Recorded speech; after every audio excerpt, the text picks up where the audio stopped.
एक बार की बात है, एक गांव में एक किसान रहता था। उस किसान को जानवर पालने का बहुत शौक था। उसके पास पहले से ही बहुत सारी भैंसें थी, जिनका दूध बेचकर वो अपना घर चलाया करता था। तो एक दिन उस किसान ने एक खरगोश और एक बंदर को भी अपने घर में पाल लिया। अब काफी दिन गुजरने के बाद उस किसान ने उस खरगोश और बंदर के साथ खेलने का सोचा। उस किसान ने अपने खेत में बहुत सारे छोटे छोटे गड्ढे कर दिए और फिर उन गड्ढों पर मिट्टी डालकर उन गड्ढों को बंद कर दिया और किसी एक गड्ढे में उस किसान ने एक गाजर को छुपा दिया। अब उस किसान ने खरगोश और बंदर को उस गाजर को ढूंढने के लिए कहा।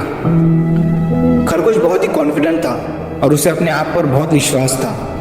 उसने एक एक गड्ढे को खोदना शुरू किया और गाजर ढूंढने लगा। लेकिन बंदर जो था वो बहुत ही नेगेटिव और आलसी था। उसने सोचा कि खेत में इतने सारे गड्ढे हैं और वो गाजर किसी एक गड्ढे में है, इतना कौन ढूंढेगा।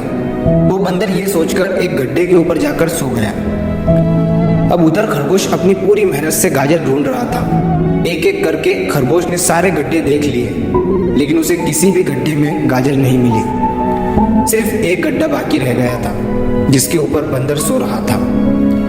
अब खरगोश बंदर के पास जाता है और उसे उस गड्ढे पर से उठने के लिए कहता है। जैसे ही बंदर उस गड्ढे पर से उठता है, खरगोश गड्ढा खोदकर गाजर बाहर निकाल लेता है और अपने मालिक को ले जाकर दे देता है।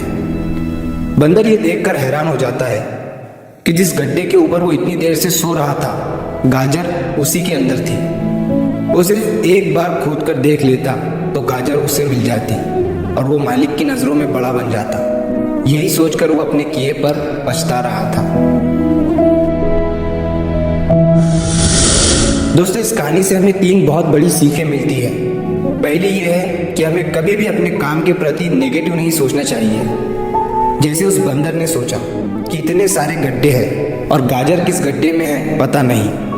यही सोचकर उसने उस काम को अपने लिए बड़ा बना दिया। और दूसरी सीख हमें इस कहानी से ये मिलती है कि हमें एटलीस्ट कोशिश भी तो करनी चाहिए, क्योंकि हम जब तक कोशिश नहीं करेंगे किस्मत भी हमारा साथ नहीं देंगी।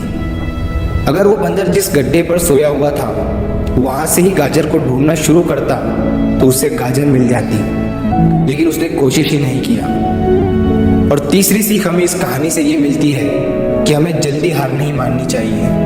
अब हमें नहीं पता कि हमें अपने काम में कौन से साल में कामयाबी मिलेंगी। वो 2025 हो सकता है, 2030 हो सकता है या 2032 भी हो सकता है, लेकिन हमें कामयाबी तभी मिलेगी जब हम पॉजिटिव सोच के साथ कोशिश करते रहेंगे और हार नहीं मानेंगे।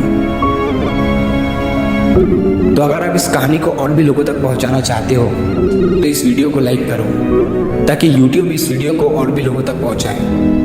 और अगर कहानी अच्छी लगी हो तो हमारे चैनल को सब्सक्राइब जरूर करिए। मिलता हूँ मैं अगली बार इसी तरह की कहानी के साथ। तो सब्र करो, शुक्र करो और ज़िंदगी में आगे बढ़ो।